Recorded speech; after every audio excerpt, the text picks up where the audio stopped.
So to start, I want us to look at the text in Colossians chapter 1, verses 15 through 20.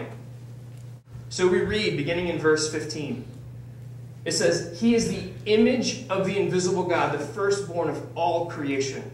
Verse 16, "For by him all things were created in heaven and on earth, visible and invisible, whether thrones or dominions or rulers or authorities.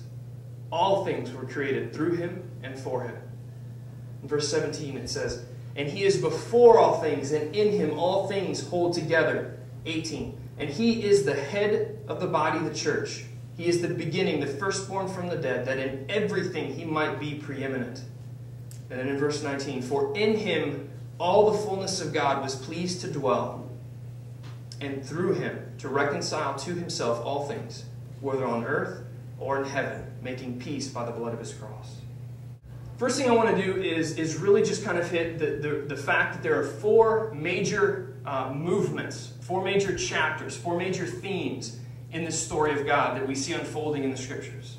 Creation, fall, redemption, restoration. Movement 1, creation. And this is the story of God creating everything that is. You, me, the plants, the animals, the stars, the galaxies, everything that we can see, touch, interact with. Everything that is was made by God. And it was made good. And this is the story of God's original creation. Beautiful, pure, good in every way. Second movement, fall.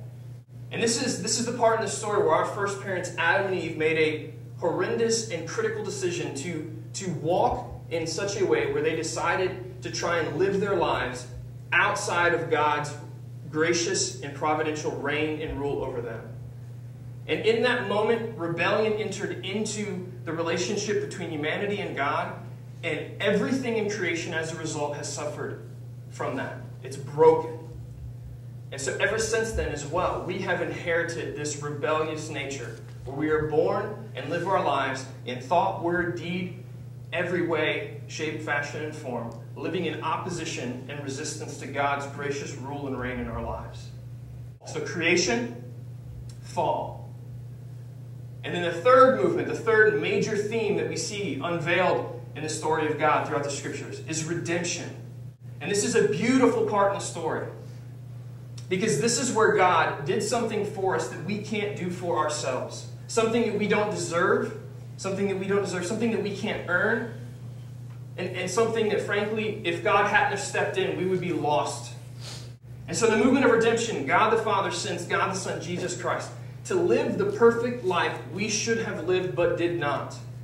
To eventually die the death that we deserve on a cross as a substitute for us, for our sins, taking God's full wrath, condemnation, and judgment upon himself. Dies, goes in the grave for 3 days, and after 3 days he's resurrected back to life, in victory over sin and death and Satan, so that we might trust in him as God's provision for us and be reconciled back to God as our Heavenly Father, and in all things that were lost in the fall begin to be restored back to us because of God's gracious love towards us in and through Jesus Christ and his life, death, and resurrection. Last movement, this is the final one, right? The fourth major theme or major movement in the story of God as it's unfolding throughout history is restoration. Restoration. That's a great word, isn't it? So restoration, and this is the part that is yet to happen. Yet to happen. Because Jesus has promised to return, and when Jesus returns to fully establish his kingdom and reign, all things will be made new. No more pain, no more suffering, no more loss, no more grief. All things that are wrong will be made right. And Jesus will come back and he will take the creation itself. He will take the creation itself and he will restore it back to the way that God had intended to be, fully and without flaw. So the story of God as it's been unfolding, four major movements: creation, fall, redemption, restoration. And as this story is unfolding, the one thing, the one person that it has been about is Jesus Christ and the gospel.